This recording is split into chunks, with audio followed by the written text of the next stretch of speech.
Most people think clearing out a lifetime of belongings takes months of painful decision-making. And that's exactly why so many homes never get cleared at all.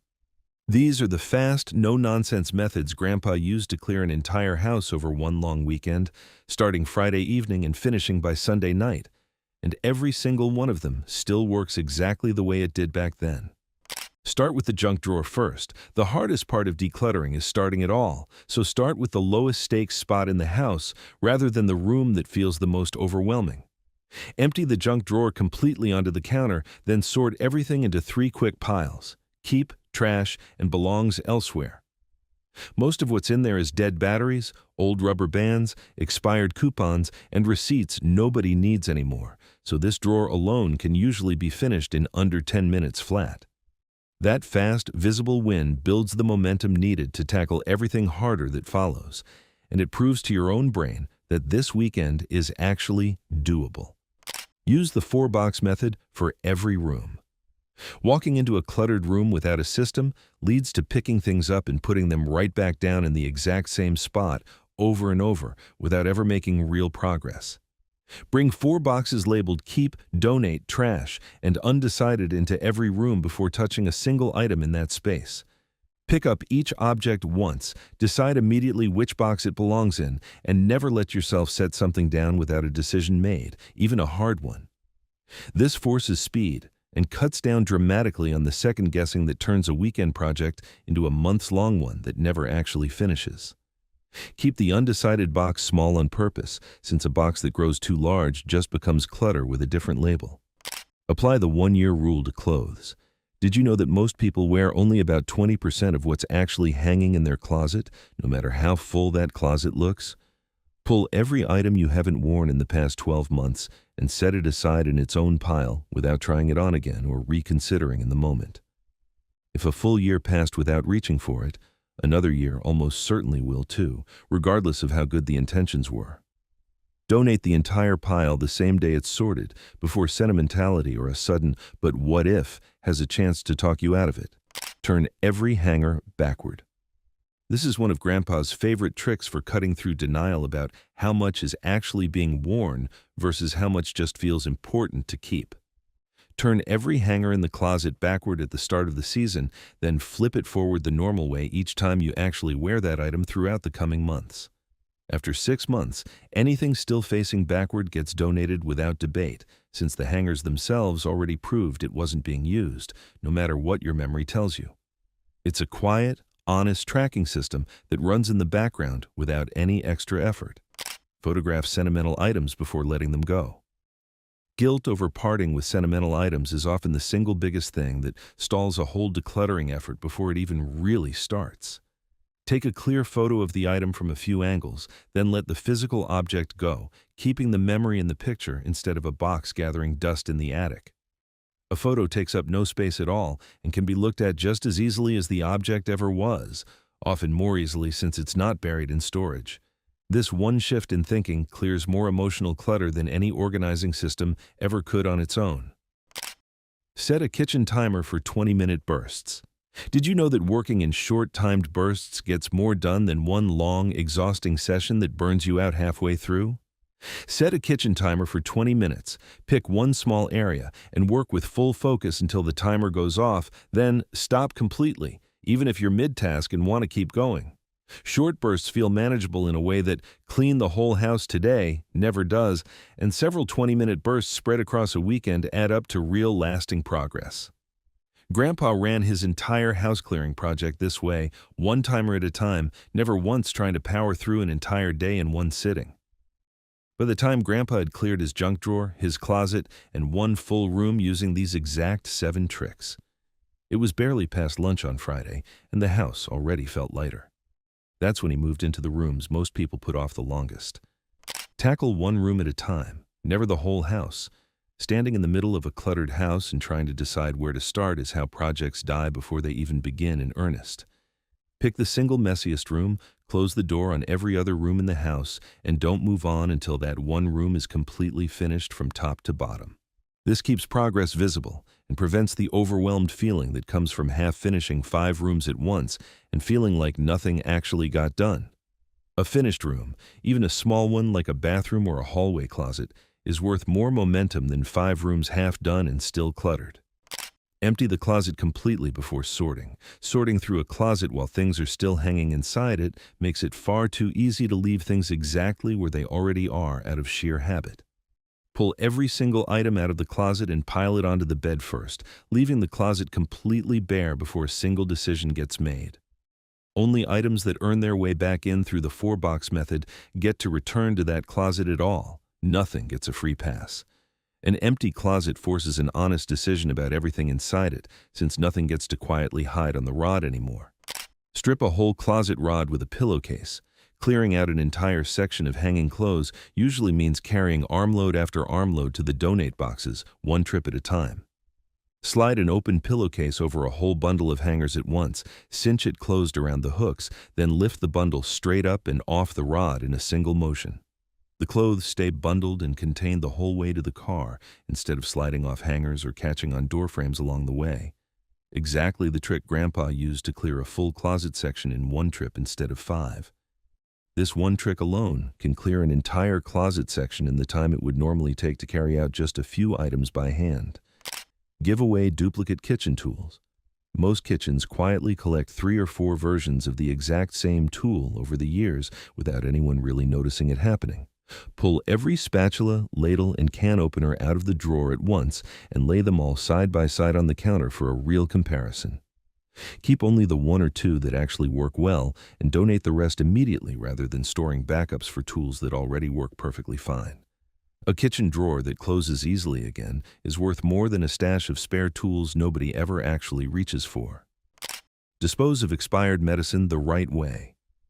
An old medicine cabinet is often packed with prescriptions and over-the-counter bottles that expired years ago and never got tossed. Check the date on every single bottle and pull anything expired, then take it to a pharmacy take-back program or a local drop-off event rather than flushing it or tossing it straight in the trash. Many pharmacies now offer a simple drop box right at the counter for exactly this purpose, no appointment or explanation needed. Clearing this cabinet out is both a genuine safety step and a decluttering one at the very same time. Recycle old magazines and catalogs immediately. A stack of magazines saved for someday almost never actually gets read a second time, no matter how many good intentions went into saving them. Set a standing rule that any magazine or catalog gets read within a week of arriving or goes straight into the recycling bin, no in-between pile allowed to form. This stops the slow buildup that turns into years of stacked paper nobody has time to sort through later on. A subscription that mostly ends up in the recycling bin unread is also worth canceling entirely rather than fighting the same pile every month. Here's something worth pausing on before we keep going. 3 things people almost always hesitate on are old photographs, greeting cards, and anything that belonged to someone who's passed. We'll get to all 3 before this list is finished, and Grandpa handled each one a little differently. So stick around for those specifically. Digitize photo albums instead of keeping the boxes. Did you know that a shoebox of old photographs can be turned into a single digital file that takes up no physical space at all? Use a photo scanning app on a phone or a flatbed scanner if one happens to be available to capture each photo before deciding what to do with the physical copy. Once photos are safely digitized and backed up in 2 separate places, the originals can be thinned down to only the true favorites worth keeping in hand. This single project alone can clear out boxes that have sat completely untouched in a closet for decades without anyone looking through them. Donate books you know you'll never reread. A shelf lined with books is a source of real pride, but most of those books were read exactly once and never opened again. Pull every book off the shelf and be honest about which ones you genuinely reread versus which ones are simply taking up space out of habit. Donate the rest to a library sale or a little free library, rather than letting them sit collecting dust for another decade of your life. Keep only the shelf space that fits comfortably in the room, not the shelf space you wish you still had. Clear the coffee table of everything not used daily. A coffee table covered in remote controls, mail, and knickknacks stops being useful the moment it can't hold a cup of coffee anymore, a problem Grandpa solved in his own living room years before anyone called it decluttering. Remove everything from the surface at once, then only return the handful of items actually used every single day without exception. Everything else gets a proper home elsewhere in the house, or gets donated if it never really had one to begin with. A clear coffee table makes an entire living room feel less cluttered almost instantly, even before anything else in the room changes at all. Get rid of chairs nobody actually sits in. Grandpa noticed that most homes have at least one chair serving purely as a place to pile clothes and mail instead of a place anyone actually sits. Walk through the house and honestly note which chairs get sat in regularly versus which ones have quietly become storage spots over the months. Donate or sell the ones nobody uses for their actual purpose, freeing up real floor space in the process rather than just shuffling clutter around. A room with fewer, more useful pieces of furniture almost always feels larger than one packed with unused seating. Nobody remembers buying. Slide a sock under each furniture leg to move it. Did you know that a heavy dresser or bookshelf can be moved across a room without ever lifting it off the ground? Slip an old sock over each furniture leg before pushing, letting the smooth fabric glide across hardwood, tile, or laminate flooring instead of catching and scraping. This makes it far easier to pull furniture away from the wall to sort behind and underneath it, which is exactly where a surprising amount of forgotten clutter tends to collect. Once the piece is back in place, simply pull the socks off and toss them in the wash for next time. We're halfway through the list now, and this is exactly the point where most people either lose steam or push through to the finish. So let's keep the pace up, since this next stretch is where entire rooms start clearing out in a single afternoon instead of one item at a time. Shred old bills and documents past 7 years. Most financial documents don't need to be kept anywhere close to as long as people tend to assume they do. Check with a tax professional on your specific situation, but most bills, statements, and receipts can be safely shredded after 7 years unless tied directly to a home purchase or a major asset. Shred anything older immediately rather than storing box after box of paper nobody will ever actually look at again. A single afternoon with a shredder can clear out a filing cabinet that's been completely full for a decade or more. Clear out the medicine cabinet of empty bottles. An old prescription bottle sitting empty in the cabinet takes up space for absolutely no reason at all beyond simple habit. Go through the medicine cabinet and pull every single empty or nearly empty container, tossing them immediately rather than saving them just in case something comes up. This also makes it far easier to see what medications actually still need refilling versus what's already long gone. A clear medicine cabinet is genuinely safer as well as tidier, since it's easier to spot anything expired or accidentally duplicated. Donate unused kitchen appliances gathering dust. A bread maker or a juicer used twice and never touched again is an extremely common sight tucked away in most kitchens.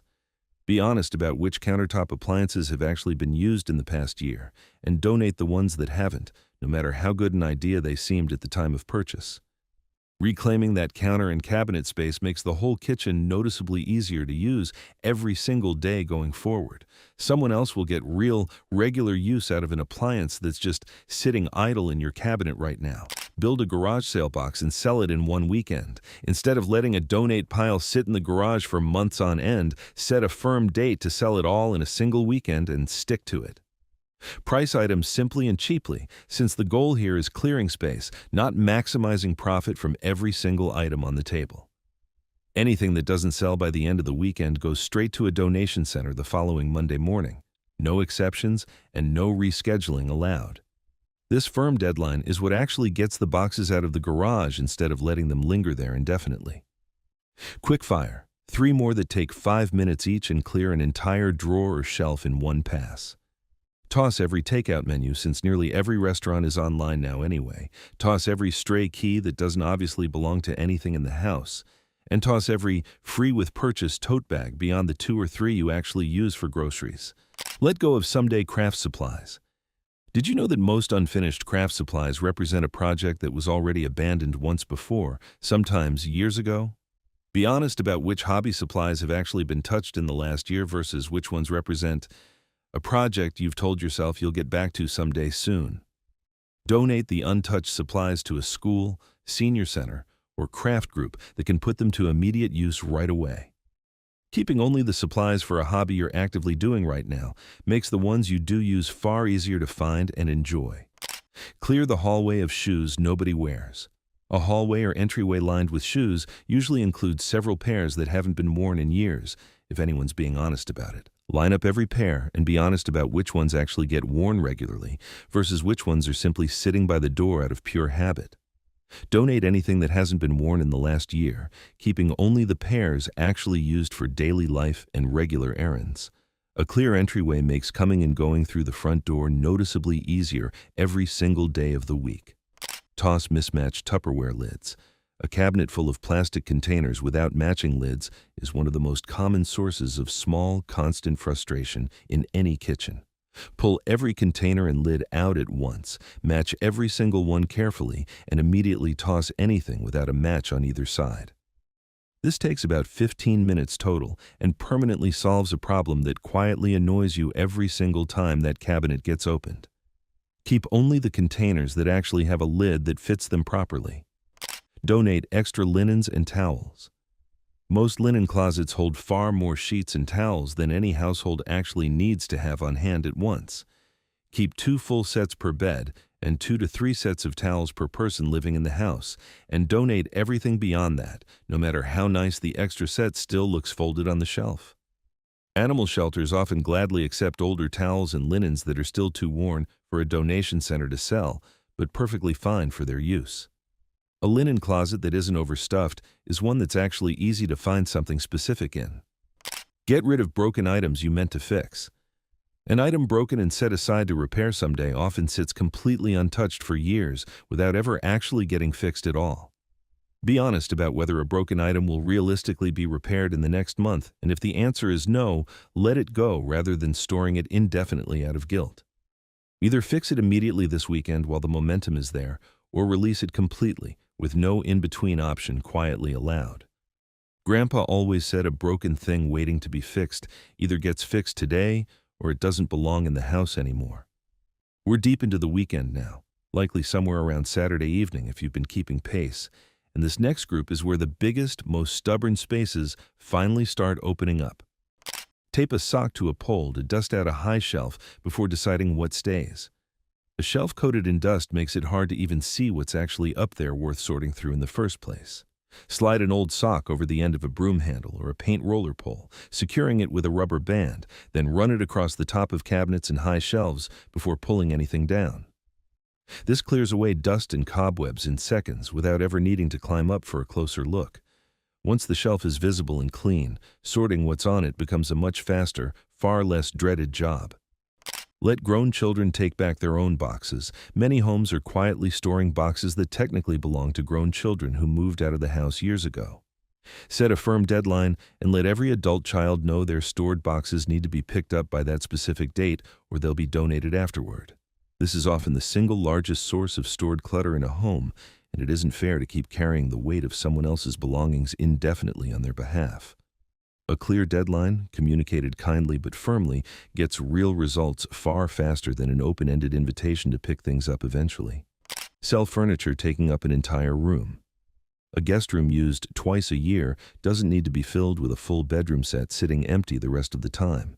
Consider whether a rarely used room could serve double duty with smaller, more flexible furniture, freeing the larger pieces to be sold or donated entirely.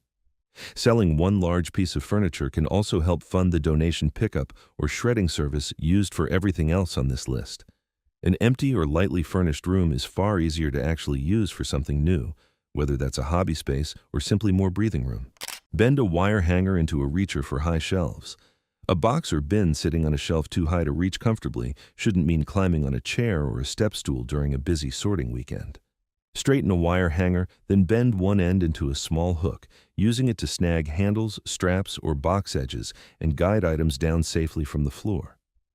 This works especially well for pulling down a whole stack of similar boxes one at a time without needing to balance on anything at all. Keep the hanger bent and ready near the closet, since it comes in handy again the very next time something ends up just out of reach. Clear the attic or basement, one bin at a time. An attic or basement full of unlabeled bins is often the most overwhelming part of an entire house to tackle, and the part people put off longest. Pull down one bin at a time, sort it completely using the 4-box method, and don't touch a second bin until the first one is fully emptied or repacked properly. Working bin by bin, instead of surveying the whole space at once, keeps the job from feeling impossible before it even starts in earnest. A single weekend spent this way can clear a space that's felt genuinely untouchable for years on end. Donate holiday decorations you haven't used in years. Holiday decorations have a strange way of multiplying every single year without anything old ever actually leaving the collection. Unpack every decoration box at once and separate what's actually been used in the last 2 holiday seasons from what's been sitting completely untouched. Donate the unused pieces to a thrift store well before the next holiday season arrives, when donation centers are especially eager for seasonal stock. A smaller, well-loved collection of decorations beats a garage full of boxes that never get fully unpacked anyway, year after year. This next one is the one Grandpa put off the longest of everything on this entire list, longer than the attic, longer than the garage, longer than anything else in the whole house. Save only the best of the old greeting cards. A drawer or box of saved greeting cards often holds far more than anyone will ever actually look through again in a lifetime. Go through the entire collection and pull out only the handful that carry real meaning, whether from a specific person or a specific occasion worth remembering. Recycle the rest, since the sentiment was in receiving them in the first place, not in storing every single one indefinitely in a drawer. A small stack of truly meaningful cards means far more than a drawer stuffed too full to ever actually flip through again. Recycle electronics and cords you can't identify. A drawer full of tangled cords and old electronics almost always includes several pieces nobody could identify anymore if asked directly. Test what you can, and if a cord or device can't be matched to anything currently in use in the house, it goes straight to an electronics recycling drop-off rather than back in the drawer. Most electronics stores and many town offices now accept these for free, specifically to keep them out of landfills for good. A cord drawer that only holds cords you actually recognize is one you'll genuinely never need to sort through again. Do the final walkthrough. Every trick on this list leads to one last step that ties the whole weekend together into something that actually sticks. Walk through the entire house one final time with fresh eyes, checking every room against the standard set by the rest of this list, rather than assuming a room is finished just because it was touched once already. Note anything that snuck back in or never quite got decided on the first time through, and give it one last honest decision before calling the whole project complete. Grandpa never called a decluttering weekend truly finished until he'd walked every single room a second time with nothing left in his hands, still needing a decision made. Which of these will you be trying out this week? Let me know in the comments down below.